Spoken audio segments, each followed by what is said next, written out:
Welcome to MyWorld. I'm Jay Marcus. You know, the 2008-2009 TV season's coming to a close. It's usually a time of stark introspection and reflection on what the last TV year has brought us. But Fox, on the other hand, has decided to forget looking backwards or forwards and seems to be ready to stick its head where the sun doesn't shine. Let's first take the announcement that Fox has picked up The Cleveland Show for a second season.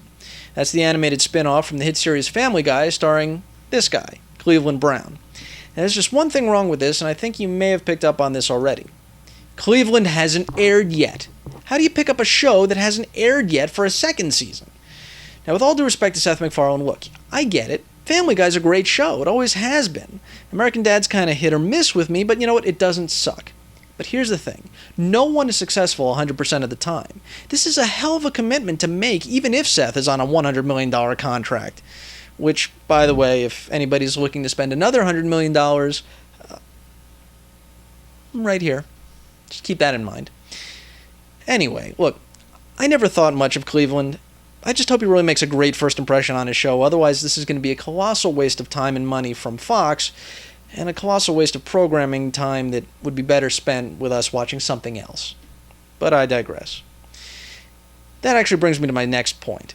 Just as Fox is giving the green light to a show that hasn't aired yet, they're being ambiguous leaning towards negative about a show that I like that has aired already. And that's Joss Whedon's Dollhouse. Now, the show's premise is simultaneously simple and complex. This is much like Joss's other shows. Here's how it goes. These folks, they're mind-wiped by the secret company known as the Dollhouse, then imprinted with whatever memories and skills their clients want. But here's the thing. There's so much more to it than that. And that's something the show's been trying to prove since its very first episode. And yet Fox looks to be doing to Dollhouse what it did to Firefly, and that's scuttle it just as it's gaining traction. Now, looking back on the history of TV, many popular shows have much shakier first seasons than the rest of their runs. And I think this is one show and one creator that deserves a little bit more time to hone this one down, alright? Please?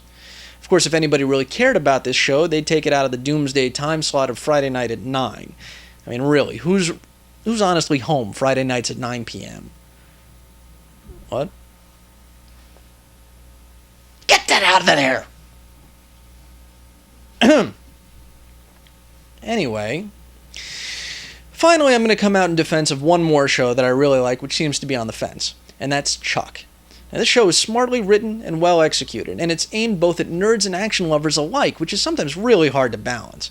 I mean, sure, there's been some semblance of stunt casting,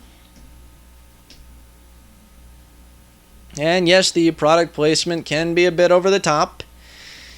Some might even say they're hamming it up over there.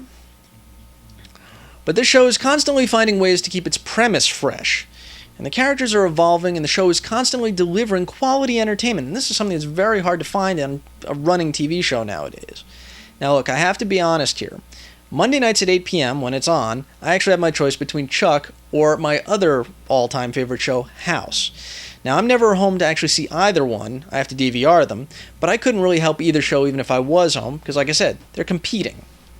But look, my point is I think Chuck has at least one more great season in it.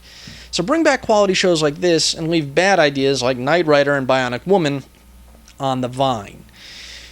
Even though I do kind of miss seeing Michelle Ryan every week. Anyway, that's the crystal clear thanks to digital cable view from MyWorld. Hope to see you again next time. Thanks for stopping by.